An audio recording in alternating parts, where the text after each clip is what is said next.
तर छगन भुजबळ बोलतात, पाहूयात.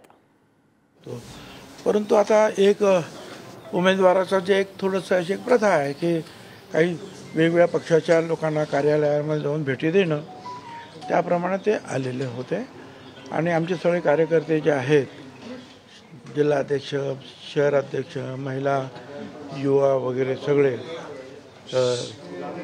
मागासवर्गीय जे आमचे जे काही फ्रंटल ऑर्गनायझेशन्स आहेत ते सगळे लोक होते, युवक वगैरे.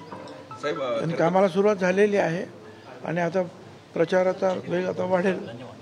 पण आपण प्रचारात सहभागी होत नाही आहात असं म्हटलं जातं आणि नाराज आहात असं म्हटलं जातं. त्यामुळे कुठे आता मी चाललो येवल्यामध्ये, मीटिंगच आहे माझी भारतीताईसाठी. आता मी काय तो आता हे यांच्याबरोबर का प्रत्येक ठिकाणी मी नाही जाऊ शकणार ना. काय आमचे कार्यकर्ते जिथे बोलवलं तिथे जाणार मी.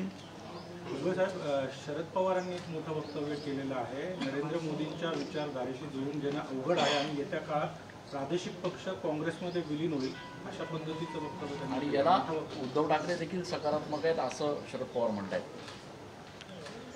मी त्यांचं खरोखर म्हणजे काय वक्तव्य आहे ते मी काय स्वतः ऐकलेलं नाही, पण त्यांना असं वाटत असावं की वेगळं काहीतरी, म्हणजे आता नाहीतरी त्याने ती इंडिया किंवा काही ती एक फ्रंट उघडलेली आहेच काय. आता त्या संदर्भामध्ये मला स्वतःला वाटत नाही की प्रादेशिक पक्ष जे आहेत हे कुठेतरी विलीन होतील असं मला स्वतःला तरी वाटत नाही. प्रत्येक प्रादेशिक पक्षाचे जे नेते आहेत, बंगाल असेल का ओडिशा असेल का इतर काय असेल, ते आपापल्या शक्तीवर ताकदीवर त्यांनी जे आहे त्या ठिकाणी आपलं नेतृत्व प्रस्थापित केलेलं आहे, सरकार बनवलेले आहे. पण साहेबांची जे आहे त्यांचा अनुभव मोठा आहे, पवार साहेबांचा, आणि संपूर्ण देशामध्ये काय चालतं ते अनेक नेत्यांशी बोलत असतात. त्याच्यामुळे काय त्यांनी वक्तव्य केलं असेल, त्यांच्या स्वतःच्या पक्षाबद्दल तर ते संकेत नसतील. मला कल्पना नाही ते काय म्हणाले, म्हणून तर म्हटलं ते काय म्हणाले, काय नक्की काय. आणि ते म्हणतात त्यावेळेला काय अर्थ त्याचा काढायचा, तो प्रत्येकजण आपापल्या पद्धतीनं काढत असतो. आदित्य ठाकरे यांनी असं म्हटलंय की मनसेने भाजपला बिनशर्त पाठिंबा दिलेला आहे आणि गुजरातींना याच्या मराठी लोकांना विरोध करणाऱ्या या मुंबईमध्ये मनसेचा पाठिंबा चालेल. आता मी आदित्य ठाकरे काय म्हणत त्याच्यावर मी काय कॉमेंट करणार.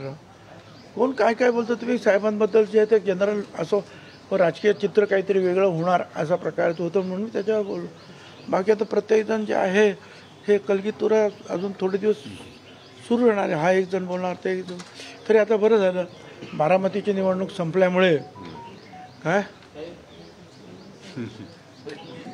म्हणजे मला स्वतःला आनंद आहे की ही निवडणूक संपली ती बारामतीची, काय त्याच्यामुळे हे जे चाललं होतं बरेच दिवस थोडं आता नक्की थांबेल. कलगीतुरा म्हणा काय म्हणा, तो संभाजीनगरमध्ये ईव्हीएम मशीन हॅक करण्यासाठी अंबादास दानवेंनी एकाला काम दिलं होतं, तो पकडला गेला, अशा पद्धतीच्या बातम्या येत आहेत. माहीत नाही मला. आता काय बातम्याच आहे ना, त्या बातम्यावर कोणी शिक्कामोर्तब करायचं ते मला काय कल्पना. तुम्ही काय बघितलं का, तुम्ही काय पाहिलं का, असेल तर तुम्ही तुमचे ते येतच आहे, तुम्ही ते आम्हाला काय विचारत नाही तुम्ही, आपल्याला काय बोलायचं.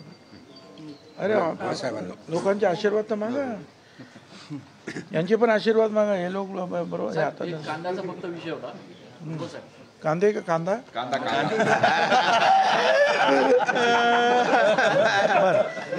निर्यात बंदी जरी उठवली असली ते नोटिफिकेशन वेळेवर पोहोचलं नाही जेएनपीटी आणि बाकी साईड. मला पण असं कळलं की 400 कंटेनर जे आहे तिकडे पडलेलं आहे.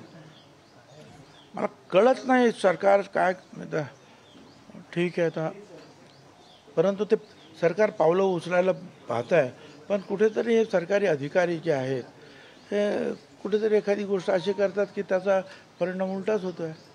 आता कारखाना तो एक तर उष्णता एवढी, तो कांदा परत खराब झाला तर केवढ्याला पडायचा आता हे सगळं. त्याच्यामुळे ताबडतोब निर्णय घ्यायला पाहिजे. आणि मला असं वाटतं की भारतीताई वगैरे जे आहेत ते त्या संदर्भात बोलतील.